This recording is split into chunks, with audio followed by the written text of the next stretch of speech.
मेरी खामोशी को मेरी हार मत समझ लेना। मैं वो दरिया हूं जो वक्त आने पर सैलाब बनता है। राघव चड्ढा ने अपनी आम आदमी पार्टी छोड़ दी। राघव चड्ढा ने बीजेपी को ज्वाइन कर लिया। क्या यहाँ पे एंटी डिफेक्शन लॉ लगेगा? क्या सारे एमपी और एमएलए जब पार्टी चेंज कर सकते हैं तो क्या अपनी सीट छोड़ देंगे या उनकी सीट चली जाएगी? ऐसे ही बहुत सारे क्वेश्चन हैं कि अगर कोई इलेक्टेड मेंबर अपनी पार्टी को छोड़ता है तो क्या उसके ऊपर एंटी डिफेक्शन लॉ लगेगा और उसको डिस्क्वालीफाई कर दिया जाएगा? राघव चड्ढा का ये मूव ये दोबारा से डिबेट को स्टार्ट करता है। क्या ये पार्टी के लिए लॉयल थे या नहीं, या पार्टी ने इन्हें निकाला या पार्टी ने इन्हें फोर्स किया? ये इस तरीके के बहुत सारे क्वेश्चंस हैं। लोग क्वेश्चन उठा रहे हैं, क्या ये सोची समझी साजिश है या सिर्फ एक बदला है? बदला पंजाब के ऊपर अपनी सरकार जमाने का, या वो जहां पे आम आदमी पार्टी अपनी शासन को स्थापित करके बैठे हुए हैं तो उनको चेंज करना? Raghav Chadha change party but can he lose his seat? That depends upon the anti-defection law. And this anti-defection law was made in 1985. So today, Jai Hind everyone, we are going to discuss anti-defection law in very detail. And this is very helpful for UPSC aspirants, UPPCS aspirants, and those who are preparing for competitive exams, and also for all universities students, those who are preparing themselves for graduation degree. From Allahabad University, Banaras University, Kanpur University, Delhi University, and many more universities in India. Let's start this topic in very detail. क्योंकि मैं घायल हूं इसीलिए घातक हूं। तो हमारा topic है दल बदल कानून। ये 10th शेड्यूल में मेंशन है। ये आया क्यों, इसकी वजह क्या थी? तो वजह ये थी कि 1960 और 1970 के दशक में, means in the decade of 1960s and 1970s, सरकारें रातों रात बन जाती थी, सरकारें रातों रात बिगड़ जाती थी, यानी कि जो विधानसभा थी वो भंग हो जाती थी। या लोकसभा की भी अगर बात करें तो लोकसभा में भी ऐसा हुआ।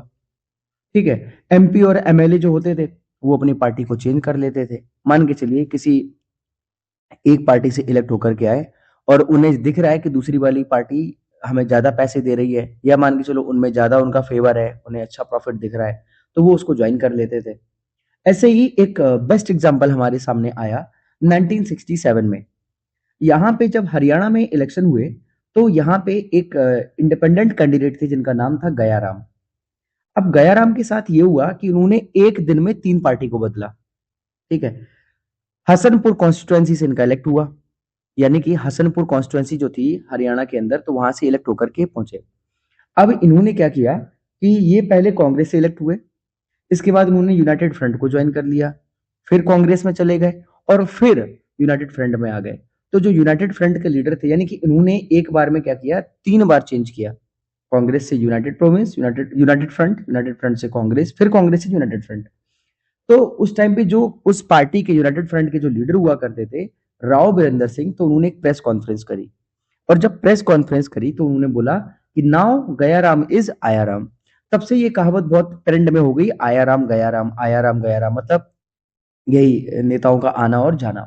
ठीक है, तो अब यहाँ पे सरकार को लगा 1985 में 52nd कॉन्स्टिट्यूशनल अमेंडमेंट एक्ट किया गया और वो इस प्रोविजन को लेकर के आए जिससे सरकारों में एक कंसिस्टेंसी बनी रहे, एक स्टेबिलिटी बनी रहे। ठीक है, इसलिए एंटी डिफेक्शन लॉ को लेकर के आए। अच्छा, अब जब इस चीज को लेकर के आए तो इसमें कुछ प्रोविजंस भी होंगे। ठीक है, तो वो प्रोविजंस को हम एक बार पढ़ लेते हैं। देखिए, 1985 इंटरमेशन, the first step towards cleaning up public life. ये राजीव गांधी प्राइम मिनिस्टर हुआ करते थे उस टाइम पे। passed unanimously to curb unprincipled political defections motivated by the lure of office. Legal blueprint आया 52nd अमेंडमेंट एक्ट 1985, इसमें ऐड किया गया 10th शेड्यूल कॉन्स्टिट्यूशन के अंदर। इंपैक्ट क्या हुआ, ऑल्टर्ड 4 की constitutional article, article 101, 102, 190 and 191 regarding vacation of seats and disqualification, यानी कि सीट कैसे खाली होंगी और कैसे उसमें डिस्क्वालिफिकेशन होगा। तो यहाँ पे प्रोविजन जब लाया गया तो इसमें उन्होंने बोला कि अगर कोई कैंडिडेट एक पार्टी से इलेक्ट होकर के आ रहा है और दूसरी पार्टी में जा रहा है तो उसको डिस्क्वालीफाई कर दिया जाएगा। अब इसमें बहुत सारे प्रोविजन है, वो हम एक एक करके पढ़ेंगे। अब जैसे देखिए पहला प्रोविजन है इंडिपेंडेंट मेंबर का। If any independent member join any political party after being elected as an independent candidate, ठीक है, यानी कि अ, अगर कोई इंडिपेंडेंट कैंडिडेट किसी पॉलिटिकल पार्टी को ज्वाइन कर रहा है तो क्या होगा, अगर ये चीज जो हाउस है मान के चलिए वो उत्तर प्रदेश से है या मान के चलिए वो हरियाणा से है, तो हरियाणा की जो लेजिस्लेटिव असेंबली होगी और उनके हाउस के स्पीकर को पता चलेगा कि ये इंडिपेंडेंट कैंडिडेट है और इसने किसी पार्टी को ज्वाइन कर लिया है, तो वहां पे वो डिस्क्वालीफाई कर दिया जाएगा। साफ साफ लिखा है लक्ष्मीकांत में, देख सकते हैं, an independent member of house elected without being set up as a candidate by any political party, यानी कि उसको किसी पॉलिटिकल पार्टी ने सपोर्ट नहीं किया और वो इंडिपेंडेंट कैंडिडेट हुआ है, और become disqualified to remain a member of the house if he joins any political party after such election। मतलब वो डिस्क्वालीफाई हो जाएगा इलेक्शन होने के बाद अगर उसने अपनी पार्टी को चूज किया है या पार्टी में चला गया, ठीक है। दूसरा, नॉमिनेटेड मेंबर के लिए joining any political party after the expiry of 6 months from taking their seats in the house means a nominated member of a house become disqualified for being a member of house if he join any political party after the expiry of 6 months। यानी कि अगर कोई भी candidate जो nominated है, अब nominated candidate कहाँ होगा, नॉमिनेशन होता है राज्यसभा में, क्योंकि जो पहले लोकसभा में 2 सीटों का नॉमिनेशन होता था वो बंद हो गया अब, ठीक है। अब नॉमिनेशन होता है राज्यसभा में और राज्यसभा में ये 12 मेंबर्स का नॉमिनेशन प्रेसिडेंट करते हैं, ठीक है। तो होता क्या है कि अगर कोई नॉमिनेटेड कैंडिडेट पार्टी ज्वाइन करना चाहता है तो उसके पास ऑप्शन है he has to join party within 6 month, 6 महीने के अंदर उसको पार्टी ज्वाइन करनी पड़ेगी। अगर वो ऐसा नहीं करता है तो कोई बात नहीं, अगर 6 महीने बाद पार्टी ज्वाइन कर रहा है then he will be disqualified. लिखा है कि if he join any political party after the expiry of 6 month from the date on which he takes his seat in the house, this means that he may join any political party within 6 months of taking his seat in the house without inviting this disqualification। यानी कि 6 महीने के अंदर अगर किसी party को join कर रहा है देन वेल एंड गुड, अगर 6 महीने के बाद करेगा तो उसको डिस्क्वालीफाई कर दिया जाएगा। यहाँ पे स्ट्रिक्ट मेंशन किया गया कि 6 month का टाइम पीरियड है, ठीक है। अब मेंबर ऑफ पॉलिटिकल पार्टी के लिए देख लीजिए, a member of a house belonging to any political party become disqualified for being a member of the house if he voluntarily give up his membership of such political party. अगर एक MP या MLA, ठीक है, कोई भी member है किसी political party का, मान के चलिए कोई समाजवादी पार्टी से बिलोंग कर रहा है, या अभी हम राघव चड्ढा का इशू देख रहे हैं तो मान के चलिए ये राघव चड्ढा आम आदमी पार्टी से बिलोंग करते थे, ठीक है, और अगर ये खुद से वॉलंटरली, लिखा है ना, if he voluntarily gives up his membership of such political party, तो क्या होगा कि उनको डिस्क्वालीफाई कर दिया जाएगा। अगर वो अपनी पार्टी खुद से छोड़ दें तो वो डिस्क्वालीफाई हो जाएंगे। दूसरा, if he votes or abstains from voting in such house contrary to any direction issued by his political party without obtaining prior permission of such party and such act has not been condoned by the party within 15 days। मतलब क्या हुआ कि देखिए, जब लोकसभा में proceedings होती हैं, राज्यसभा में प्रोसीडिंग्स होती हैं या किसी भी लेजिस्लेटिव असेंबली में प्रोसीडिंग्स होती हैं, तो हर एक पार्टी का अपना अपना व्हिप होता है, व्हिप। और व्हिप क्या करता है, व्हिप डिसाइड करेगा कि तुम्हें किस पार्टी के साथ में वोट देना है। अब जो एनडीए के अलायंस हैं, जैसे बीजेपी के जो सपोर्टिव पार्टी हैं, अलाइज हैं, तो सीधी सी बात है कि वो बीजेपी को सपोर्ट करेंगे, और जो कांग्रेस के अलाइज हैं वो कांग्रेस को सपोर्ट करेंगे। अब यहां पे ये है कि अगर वो साफ साफ लिखा है, अगर वो वोटिंग में एब्सटेन रहता है, मतलब मना कर देता है, abstain from voting in such house contrary to any direction issued by this political party, और वो डायरेक्शन अगर कोई पॉलिटिकल पार्टी इशू कर रही है उसको वो डिनाई कर देता है, तो यहां पे वो डिस्क्वालीफाई हो जाएगा, ठीक है। तो ये तो प्रोविजन थे हमारे ये इन सबके, मेंबर ऑफ पॉलिटिकल पार्टी के, इंडिपेंडेंट मेंबर के और नॉमिनेटेड मेंबर के। अब हम आगे देखते हैं आगे क्या क्या प्रोविजंस हैं। अब देखिए यहाँ पे एक स्लाइड मेंशन की गई है जिसमें मेंशन किया गया है the party member logic gate. इसको एक बार समझ लीजिए, जैसे यहाँ पे अगर वो पार्टी के विरुद्ध काम कर रहा है या वॉलंटियरली गिव अप कर दे रहा है तो उसमें प्रोविजंस कैसे कैसे एक बार देख लीजिए। Is the legislator acting against the party, या कोई एमपी एमएलए पार्टी के अगेंस्ट काम कर रहा है, अगर यस तो क्या उसने पार्टी को गिव अप किया है, यानी कि उसने खुद से छोड़ा है, अगर आंसर है यस तो ही विल बी डिस्क्वालीफाइड। दूसरा option, did they vote or abstain contrary to a party direction without any prior permission? मतलब कि उसने क्या वोट जो किया है या जो वोटिंग से एब्सटेन मना किया है, तो वो क्या पार्टी के डायरेक्शन में किया है या नहीं किया है? और अगर इसकी क्या कोई प्रायर इन्फॉर्मेशन थी, तो यहाँ पे व्हिप क्या करेगा, व्हिप 15 दिन का टाइम पीरियड लेगा चेक करने के लिए, ठीक है। और 15 दिन के टाइम पीरियड के बाद वो देखेगा, फिर पार्टी डिसाइड करेगी क्या, जैसे मान चलिए कोई बढ़िया कैंडिडेट है और उसने वोटिंग गवर्नमेंट के फेवर में कर दी, जो रूलिंग पार्टी है। अब रूलिंग पार्टी के फेवर में करी है, तो उसको लग रहा है कि पर्सनली उसका इंटरेस्ट है कि भाई ये बिल आना चाहिए या ये लॉ अच्छा होगा, तो उसने कर दिया। अब यहाँ पे पार्टी फिर देखती है कि हाँ तुमने मतलब सही काम किया है, तो ठीक है, वो कंटिन्यू करेगा। और अगर नहीं करती है तो 15 दिन के अंदर उसको फाइनल कर दिया जाएगा, फिर वो डिस्क्वालीफाई हो जाएगा। तो ये है हमारा पार्टी मेंबर का लॉजिक गेट। और वैलिड लीगल एक्सेप्शंस देखो, मर्जर रूल ये सबसे बड़ा है। मर्जर रूल के साथ क्या है, जैसे अभी हमने राघव चड्ढा का एग्जांपल देखा, तो मर्जर रूल में क्या है, disqualification does not apply if a members party merge with another party. यानी कि जैसे अभी राघव चड्ढा जी ने क्या किया कि उनकी पार्टी है आम आदमी पार्टी, और उन्होंने 2/3 मेंबर जो थे, यानी कि उनकी पार्टी के जितने भी मेंबर राज्यसभा में थे उसका 2/3 क्या कर दिया, वो सबको ले जा करके भारतीय जनता पार्टी में मर्ज कर दिया, यानी कि वो भारतीय जनता पार्टी के मेंबर बन गए।